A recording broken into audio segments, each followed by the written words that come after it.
दोस्तों, अगर कोई आपसे ओटीपी मांग रहा है तो समझ जाइए कि वो आपके अकाउंट तक पहुंचने की कोशिश कर रहा है। ओटीपी यानी वन टाइम पासवर्ड आपकी पहचान को वेरीफाई करने की आखिरी सुरक्षा परत होती है। जैसे ही आप किसी को ओटीपी बताते हैं, वो आपके बैंक अकाउंट, यूपीआई, व्हाट्सएप या सोशल मीडिया अकाउंट का कंट्रोल ले सकता है। हैरानी की बात यह है कि स्कैमर्स खुद को बैंक कर्मचारी, कस्टमर केयर या सरकारी अधिकारी बताकर ओटीपी मांगते हैं। याद रखिए, बैंक, यूपीआई ऐप या कोई भी असली कंपनी कभी भी आपसे ओटीपी नहीं मांगती। इसलिए चाहे कोई कितना भी भरोसेमंद लगे, ओटीपी सिर्फ आपके लिए है, किसी और के लिए नहीं। दोस्तों, क्या आपको पता है कि आपकी फ़ोन की कैमरा परमिशन कौन-कौन इस्तेमाल कर रहा है? कई ऐप्स कैमरा एक्सेस मांगते हैं, लेकिन सभी को इसकी ज़रूरत नहीं होती। कुछ ऐप्स बैकग्राउंड में भी कैमरा एक्सेस करने की कोशिश कर सकते हैं। चेक करने के लिए सेटिंग्स में जाएं, फिर प्राइवेसी या सिक्योरिटी सेक्शन खोलें और परमिशन मैनेजर पर टैप करें। अब कैमरा परमिशन चुनें। यहाँ आपको दिख जाएगा कि कौन-कौन से ऐप्स कैमरा इस्तेमाल कर सकते हैं।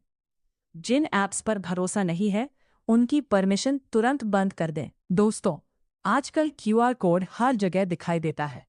दुकानों में, पोस्टरों पर, व्हाट्सएप मैसेज में और सोशल मीडिया पर भी। लेकिन क्या आप जानते हैं कि एक नकली क्यूआर कोड आपका बैंक अकाउंट खाली कर सकता है? क्यूआर कोड स्कैन करने से पहले ये 5 चीजें जरूर चेक करें। सबसे पहले, क्यूआर कोड कहाँ लगा है, ये देखें। अगर किसी पोस्टर या दुकान पर क्यूआर कोड के ऊपर दूसरा क्यूआर कोड चिपका हुआ दिखे, तो सावधान हो जाएं। कई ठग असली क्यूआर कोड के ऊपर नकली क्यूआर कोड चिपका देते हैं। दूसरी बात, क्यूआर कोड स्कैन करने के बाद खुलने वाला लिंक ध्यान से पढ़ें। अगर वेबसाइट का नाम अजीब लगे या गलत स्पेलिंग हो, तो तुरंत उसे बंद कर दें। तीसरी बात, किसी भी क्यूआर कोड को स्कैन करके पैसे प्राप्त नहीं होते। अगर कोई कहे कि पैसे लेने के लिए क्यूआर कोड स्कैन करो, तो समझ जाइए कि यह धोखाधड़ी हो सकती है। चौथी बात, क्यूआर कोड स्कैन करने के बाद अगर कोई ऐप डाउनलोड करने को कहे, तो बिना जांचे इंस्टॉल मत करें। और पांचवी सबसे जरूरी बात, स्कैन करने के बाद अगर यूपीआई पिन डालने को कहा जाए, तो सोच समझकर ही आगे बढ़ें।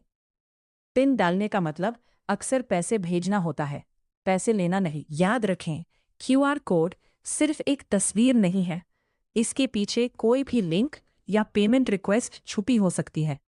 इसलिए अगली बार क्यूआर कोड स्कैन करने से पहले ये 5 बातें जरूर चेक करें और अपने पैसे व डेटा को सुरक्षित रखें। दोस्तों, आपके फ़ोन में कोई फेक ऐप भी हो सकता है और आपको पता भी नहीं चलेगा। किसी भी ऐप को इंस्टॉल करने से पहले उसका डेवलपर नेम जरूर चेक करें। अगर नाम अजीब लगे या रिव्यूज़ बहुत कम हो, तो सावधान हो जाए। दूसरी बात, ऐप जितनी परमिशंस मांग रहा है, क्या वो ज़रूरी है? उदाहरण के लिए, कैलकुलेटर ऐप को कैमरा परमिशन क्यों चाहिए? और तीसरी बात, ऐप को हमेशा ऑफिशियल स्टोर से ही डाउनलोड करें। ये 3 चीज़ें चेक करके आप अपने फ़ोन को फेक ऐप्स और डेटा थेफ्ट से बचा सकते हैं। आप भी railway station, airport, hotel, mall या किसी कैफ़े में फ्री पब्लिक वाईफाई इस्तेमाल करते हैं, तो ये वीडियो आपके लिए बहुत ज़रूरी है। क्योंकि पब्लिक वाईफाई जितना सुविधाजनक लगता है, उतना ही खतरनाक भी हो सकता है। जब आप किसी पब्लिक वाईफाई से कनेक्ट होते हैं, तो कई बार आपकी इंटरनेट एक्टिविटी दूसरे लोग भी मॉनिटर कर सकते हैं। अगर नेटवर्क सुरक्षित नहीं है, तो हैकर्स आपके लॉगिन डिटेल्स, पासवर्ड, बैंकिंग जानकारी और पर्सनल डेटा तक चुरा सकते हैं। सबसे बड़ा खतरा होता है फेक वाईफाई नेटवर्क का। मान लीजिए आप किसी कैफ़े में हैं और आपको फ्री वाईफाई नाम का नेटवर्क दिखता है। हो सकता है वो असली वाईफाई ना होकर किसी हैकर द्वारा बनाया गया नेटवर्क हो। जैसे ही आप उससे कनेक्ट होते हैं, आपकी जानकारी सीधे हैकर तक पहुंच सकती है। इसलिए पब्लिक वाईफाई पर कभी भी इंटरनेट बैंकिंग, यूपीआई पेमेंट या संवेदनशील अकाउंट्स में लॉगिन न करें। दूसरी ज़रूरी बात, पब्लिक वाईफाई से कनेक्ट होने पर फाइल शेयरिंग और ब्लूटूथ को ऑफ रखें। कई बार हैकर्स इन्हीं फीचर्स का फ़ायदा उठाकर आपके डिवाइस तक पहुंचने की कोशिश करते हैं। अगर आपको पब्लिक वाईफाई का इस्तेमाल करना ही पड़े, तो कोशिश करें कि केवल सामान्य ब्राउजिंग या वीडियो देखने जैसे काम ही करें। और जहां तक हो सके HTTPS वाली वेबसाइट्स ही खोलें। वेबसाइट के एड्रेस के आगे ताले का निशान जरूर देखें। अपने फ़ोन और ऐप्स को हमेशा अपडेट रखें, क्योंकि नए अपडेट्स में सिक्योरिटी फिक्स भी शामिल होते हैं। एक और ज़रूरी बात, जब आपका काम पूरा हो जाए तो पब्लिक वाईफाई को फॉरगेट नेटवर्क कर दें, ताकि आपका फ़ोन भविष्य में अपने आप उस नेटवर्क से कनेक्ट ना हो जाए। याद रखिए, फ्री वाईफाई आपको इंटरनेट दे सकता है, लेकिन अगर सावधानी नहीं बरती तो आपकी प्राइवेसी और डेटा दोनों खतरे में पड़ सकते हैं।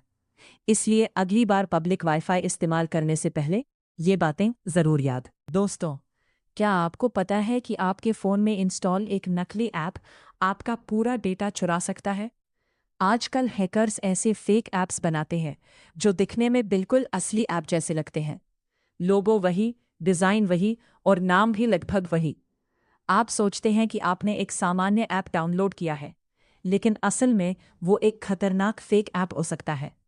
जैसे ही आप उसे इंस्टॉल करते हैं, वो कैमरा, माइक्रोफोन, SMS, कॉन्टैक्ट्स और स्टोरेज जैसी परमिशंस मांगता है। और ज़्यादातर लोग बिना पढ़े ही अलाउ पर क्लिक कर देते हैं। इसके बाद वो ऐप चुपचाप बैकग्राउंड में काम कर सकता है और आपकी निजी जानकारी तक पहुंचने की कोशिश कर सकता है। सबसे खतरनाक बात, कई लोगों को महीनों तक पता ही नहीं चलता कि उनके फ़ोन में संदिग्ध ऐप मौजूद है। इसीलिए कोई भी APK डाउनलोड करने से पहले उसकी विश्वसनीयता जांचें, रिव्यूज़ पढ़ें और परमिशन ज़रूर देखें। याद रखिए, आपका फ़ोन तभी सुरक्षित है जब आप सतर्क हैं। दोस्तों, क्या आपको लगता है कि आपका फ़ोन पूरी तरह सुरक्षित है? अगर हाँ, तो शायद आप गलती कर रहे हैं। 2026 में हैकर्स पहले से ज़्यादा स्मार्ट हो चुके हैं। अब फ़ोन हैक करने के लिए उन्हें आपके फ़ोन को छूने की भी ज़रूरत नहीं पड़ती। सिर्फ एक लिंक, एक ऐप या एक गलती आपका पूरा डेटा चुरा सकती है। आज के इस वीडियो में मैं आपको 10 ऐसे खतरनाक तरीकों के बारे में बताऊंगा जिनसे हैकर्स आपके फ़ोन को निशाना बना सकते हैं। वीडियो को अंत तक ज़रूर देखिए, क्योंकि आखिरी तरीका सबसे ज़्यादा खतरनाक है। 1. Fake app attack. बहुत से लोग प्ले स्टोर के बाहर से APK डाउनलोड करते हैं। हैकर्स बिल्कुल असली ऐप जैसा दिखने वाला नकली ऐप बनाते हैं। जैसे ही आप उसे इंस्टॉल करते हैं, वो आपके कॉन्टैक्ट्स, फोटोज़, पासवर्ड्स और बैंकिंग डेटा तक पहुंच सकता है। 2. Phishing link scam. SMS, WhatsApp या ईमेल में आने वाले फर्जी लिंक आज भी सबसे बड़ा खतरा है। एक क्लिक और आपकी लॉगिन डिटेल्स सीधे हैकर के पास पहुंच सकती हैं। 3. Public wifi trap. वाईफाई हमेशा फ्री नहीं होता। कई बार हैकर्स नकली वाईफाई बनाकर लोगों का इंटरनेट ट्रैफिक चुरा लेते हैं। 4. Screen sharing fraud. कई फ्रॉड कॉलर्स क्विक सपोर्ट या एनीडेस्क जैसे ऐप इंस्टॉल करवाते हैं और फिर आपके फ़ोन को रिमोटली कंट्रोल करते हैं। 5. OTP scam. आज भी सबसे ज़्यादा लोग OTP शेयर करने की गलती करते हैं। याद रखें, OTP किसी को भी नहीं बताना चाहिए। 7. Fake charging station. Public USB charging भी स्पाईवेयर ऐप्स। कुछ ऐप्स बैकग्राउंड में आपकी लोकेशन, माइक्रो ऑर्ट इस्तेमाल करते समय सावधान रहें। कुछ मामलों में डेटा ट्रांसफर के जरिए जानकारी चोरी होने का जोखिम हो सकता है। 7. Spyware apps. कुछ ऐप्स बैकग्राउंड में आपकी लोकेशन, माइक्रोफोन और कैमरा एक्सेस का दुरुपयोग कर सकते हैं। 8. SIM swap fraud. हैकर्स आपकी सिम को अपने नाम पर एक्टिव करवा सकते हैं और फिर OTP प्राप्त करके आपके अकाउंट तक पहुंचने की कोशिश कर सकते हैं। 9. Social engineering. कई बार हैकर टेक्निकल हैकिंग नहीं करते, बल्कि लोगों को बातों में फंसाकर जानकारी ले लेते हैं। 10. Data breach leaks. अगर किसी वेबसाइट का डेटा लीक हो जाए और आप वही पासवर्ड हर जगह इस्तेमाल करते हो, तो आपके कई अकाउंट खतरे में पड़ सकते हैं। अब आप समझ गए होंगे कि 2026 में फ़ोन हैक करने के तरीके कितने बदल चुके हैं।